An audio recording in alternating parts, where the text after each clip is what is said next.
जिन येमिन को समझा रहा होता है कि शंघाई काफ़ी ज़्यादा डेवलप हो चुका है, अब यहाँ पे डेमोक्रेसी आ गई है और यहाँ पे काफ़ी सारे ऐसे वेपन्स भी आ गए हैं जिससे इंसान को दूर से ही मारा जा सकता है, जैसे गन वगैरह।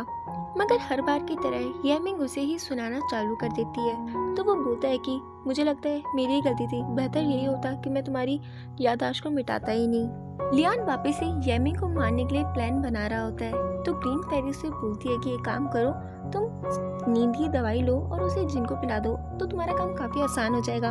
तो वो उससे पैसे मांगता है। वो उसे पूछती है कि चलो बताओ तुम पैसों का करोगे क्या। तो वो बोलता है कि तुमने तो भी मुझे बोला कि मैं उसे वो ड्रिंक पिला दूँ।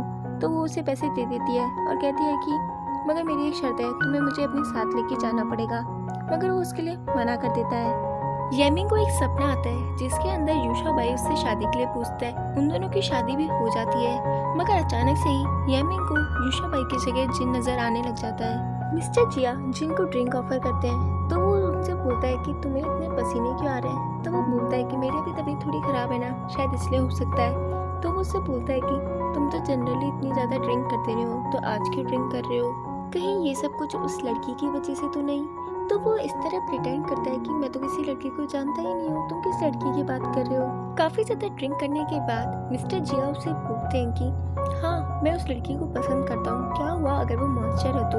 और मुझे पता है तुम भी एक मॉन्स्टर हो, बाई यी ने मुझे सब कुछ सच सच बता दिया है, तुमने उसकी बहन को नीचे बंद करके रखा हुआ है। तो जिन बोलता है कि मैंने उसके भले के लिए उसे बंद करके रखा है। तो वो बोलता है कि मुझे पता है सब कुछ, अब मुझे पागल मत बनाओ। बाई यी वहाँ से चाबी ले लेती है बेसमेंट के लिए। जिनको भी पता चल जाता है कि बाई यी ने चाबी ले ली है, मगर वो फिर भी कोई रिएक्ट नहीं करता है और उसे बोलता है कि मुझे पता है तुम मुझे समझोगे ज़रूर, मैंने हमेशा तुम्हें अपने भाई से बढ़कर माना है। फिर हम देखते हैं कि बाई यी चाबी लेके बेसमेंट खोल के अंदर चली जाती है येमिंग के रूम में। मिस्टर जिया भी उसे वो स्टोन दे देते हैं और कहते हैं कि मुझे माफ़ कर देना कि मैंने तुम्हारा ये स्टोन चुराया।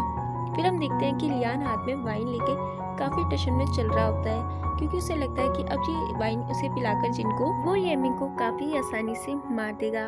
मिस्टर जिया उसे सॉरी बोलते हैं और कहते हैं कि मैं बाई से शादी करना चाहता हूँ, अगर मैं ऐसा नहीं करता तो हो सकता है कि वो मुझसे शादी नहीं करती, और प्लीज़ तुम बाई को कोई भी नुकसान मत पहुंचाना। तो वो बोलता है कि तुम चिंता मत करो, बाई ने कुछ भी गलत नहीं करा है, तो मैं भला उसे क्यों नुकसान पहुंचाऊंगा। बाई येमिंग को नींद से उठाती है। येमिंग उसे पहचानती नहीं है, तो वो उसे अपने बारे में सब कुछ बताती है और उसे वहाँ से लेके चले जाती है। जब भी लियांग अंदर आता है तो उसे अल्कोहल की स्मेल आती है। जब येमिंग और बाई जी वहाँ से जा रहे होते हैं तो जिन भी उन्हें देख लेता है, मगर बिल्कुल भी रिएक्ट नहीं करता है। जब वो दोनों वहाँ से जा रही होती है तो लियांग उन्हें रोक लेता है और वो कहता है कि मुझे पता है यूशा बाई ने तुम्हें यहाँ पे भेजा है ना। तो बाई ये बोलती है कि नहीं, मैं तो उसे जानती भी नहीं हूँ, और इन दोनों के बीच में फाइटिंग स्टार्ट होती है। तभी लियांग बाई पे काफ़ी तेज अटैक करता है, जिसकी वजह से वो थोड़ी सी इंजर्ड हो जाती है। मिस्टर जिया उसे रोकने की कोशिश करते हैं, मगर वो नहीं रुकता है और वो येमिंग पे कंटिन्यूसली अटैक करता है। तभी वहाँ पे जिन आ जाता है, फिर भी वो येमिंग पे अटैक करता है। जिन उसके अटैक को मिस्टर जाई की तरफ गलती से मोड़ देते हैं, तो बाई ही आके उन्हें बचा लेती है, मगर वो अब और भी ज़्यादा घायल हो जाती है। जिन बाई को सही करने की कोशिश करता है, मगर वो सही नहीं हो पाती है। येमिंग भी जिन को डांट के वहाँ से लेके उन दोनों को चली जाती है और जिन उन्हें बिल्कुल भी नहीं रोकता है। जिन बल्कि लियान को बताता है कि व्हाइट माउस को यहाँ पे यूशा बाई ने नहीं भेजा है, बल्कि वो तो यहाँ पे अपने 10 साल पुराना कर्ज उतारने आई थी, क्योंकि पहले येमिंग ने उसकी जान बचाई थी। और मैं तुम्हें बता दूँ, येमिंग भी बुरी इंसान नहीं है, तो प्लीज़ तुमने उसे बिल्कुल भी मत माना। अगर तुमने उसे मारा तो मुझसे बुरा कोई भी नहीं होगा तुम्हारे लिए। फिर हम देखते हैं येमिंग उसे एक रोड साइड पर सही करने की कोशिश करती है, मगर वो तभी भी सही नहीं हो पाती है। तो मिस्टर जिया उसे अपने पीठ पे बिठा के ले जा रहे होते हैं अपने वापस से घर पर। तभी वो बोलती है कि तुमने जिस लड़की से प्यार किया है वो कोई इंसान नहीं है, बल्कि वो एक लिटिल माउस है, और मेरा नाम बाई ही नहीं है, बल्कि मेरा तो कोई नाम भी नहीं है, और मेरे को तुम्हारे साथ बिताए हुए सभी पल काफ़ी अच्छे से याद रहेंगे। भले मैंने 30 साल तुम्हारे साथ बिताने का वादा किया था, मगर हो सकता है कि मैं तुम्हारे साथ 30 साल ना बिता पाऊँ। और वो उसे वहीं पे सुला देती है और वहाँ से गायब हो जाती है। लियान जिन को बोलता है कि अब येमिंग यहाँ से जा चुकी है, तुमने उसे रोका भी नहीं, अब वो काफ़ी ज़्यादा बड़ी मुसीबत में पड़ने वाली है। तो जिन उससे बोलता है कि अब तुम्हें उसका ध्यान रखना है, हर वक्त तुम्हें उसका पीछा रहना है और मुझे बताना है कि वो कहाँ पर है। और हाँ, वो जो लड़की तुम्हारे साथ है उसे बोल दो कि यहाँ पे रहने की उसकी बिल्कुल भी जगह नहीं है। तो वो वो उसे पूछता है कि कौन लड़की। तभी बाहर से ग्रीन फेरी आती है और जिन को काफी बुरा भला सुनाना चालू कर देती है। कहती है कि ये तो पागल है, क्या तुम भी पागल हो चुके हो जो इसे वापस से यामिंग के पीछे लगा रहे हो। मगर जिन उसे बिना भाव दिए वहाँ से चले जाता है। लियान उसे बोलता है कि मैंने तुम्हें बोला था ना कि तुम्हें यहाँ पे नहीं आना है, फिर तुम क्यों आई हो। पहले तो उसे खींच के चाटा लगाती है और उसे बोलती है कि मुझे तो लगा कि तुम मर चुके हो, इसलिए मैं तुम्हारी चिंता करते हुए यहाँ पे आई हूँ और तुम अलग ही एटीट्यूड दिखा रहे हो। फिर हमें सुबह का सीन दिखाया जाता है। मिस्टर जिया वहाँ पे सो रहे होते हैं अभी भी। तभी पुलिस ऑफिसर्स आते हैं और उसे उठाते हैं। मिस्टर जिया को कुछ भी याद नहीं होता है कि वो वहाँ पे क्यों सो रहे हैं और क्या हुआ था रात में। जब वो अपने घर पे आते हैं तो अपने सर्वेंट से पूछते हैं, क्या तुम्हें याद है कि कल मैंने किसके साथ ड्रिंक किया था। तभी वो उसे फ़ोटो दिखाता है और कहता है कि ये रही वो फ़ोटो जो आपने मुझसे प्रिंट करवाने के लिए बोली थी। उसमें बाईजी बनी होती है, मगर उसे अभी भी बाईजी के बारे में कुछ भी याद नहीं आता है।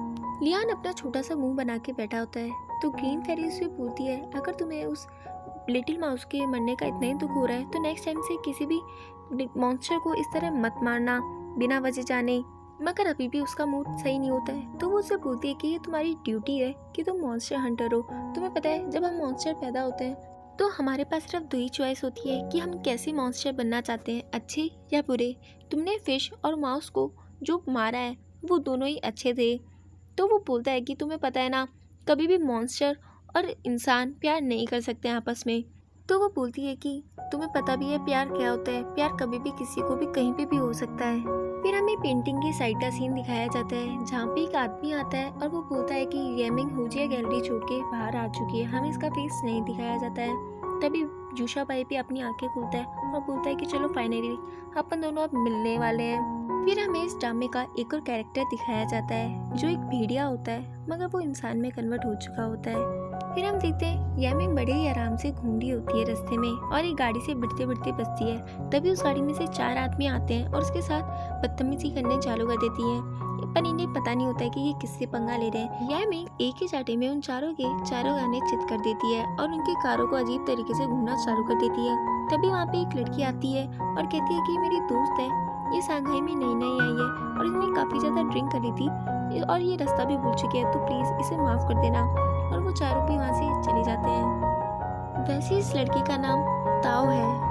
ताओ उसे बताती है कि सांघाई में जो ऑटोमोबाइल फैक्ट्री है ताइका नाम की, उसका ये इकलौता बेटा है। अगर तुमने इससे पंगा ले लिया होता ना तो तुम्हारा ये सांघाई में रहना काफ़ी ज़्यादा मुश्किल हो जाता। और उससे पूछती है कि तुम सांघाई में कहाँ रहती हो। तो वो बोलती है कि मेरे पास अभी रहने के लिए कोई भी जगह नहीं है। तो वो उसे अपने साथ में आज रात को अपने घर पे रुकने के लिए बोलती है और इसे अपने घर ले जाती है। लियान भी उन दोनों का पीछा कर रहा होता है। येमिंग ताओ के घर पे आके काफ़ी ज़्यादा खुश होती है। ताओ उसे पूछती है कि तुम्हारी ड्रेसिंग स्टाइल देख के लग तो नहीं रहा है कि तुम अभी की हो, तो बताओ कि तुम सांघाई में क्या कर रही हो। तो वो उसे बताती है कि मैं यहाँ पे भाग के आई हूँ। तो वो उसे क्रिमिनल समझ लेती है। तो वो उसे बोलती है कि नहीं नहीं, मैं तो अपनी शादी से भाग कर आई हूँ। पाई जिन को खाना देता है क्योंकि उसने रात से कुछ भी नहीं खाया होता है और वो वहाँ से चल जाता है। तभी वहाँ पे लियान आता है और उसे सभी बातों के बारे में बताता है और उसे बोलता है कि तुम्हें अब यामिंग की फिक्र नहीं करनी चाहिए, बल्कि तुम्हें अपने बारे में सोचना चाहिए। अगर वो यहाँ पे आ गया और उसने अगर तुम्हें मार दिया तो क्या होगा, ना ही तुम यामिंग को प्रोटेक्ट कर पाओगे और ना ही खुद को। मगर दिन उसे बिना बाप दिए वहाँ से चले जाता है। फिर हम देखते हैं क्विंग एक मार्केट में आया होता है, उसे कुछ फैब्रिक पसंद आते हैं तो वो उस औरत को काफ़ी सारे पैसे देते हैं उसे खरीदने के लिए। तभी वहाँ पे जितने भी दुकानदार होते हैं वो उसके ऊपर हमला करना चालू कर देते हैं कि प्लीज़ हमसे भी ये सामान ले लो। वो लोग बड़ी मुश्किल से अपनी जान बचा के वहाँ से भाग रहे होते हैं। तभी एक बिल्ली क्विंग के ऊपर आती है और उसके हाथ पे पंजा मार देती है, जिसकी वजह से उसका ध्यान भटक जाता है और सामने से एक कार आती है और वो क्विंग को टक्कर मार देती है। फिर क्विंग को हॉस्पिटल ले जाया जाता है और इसी के साथ हमारा ये एपिसोड ख़त्म हो जाता है।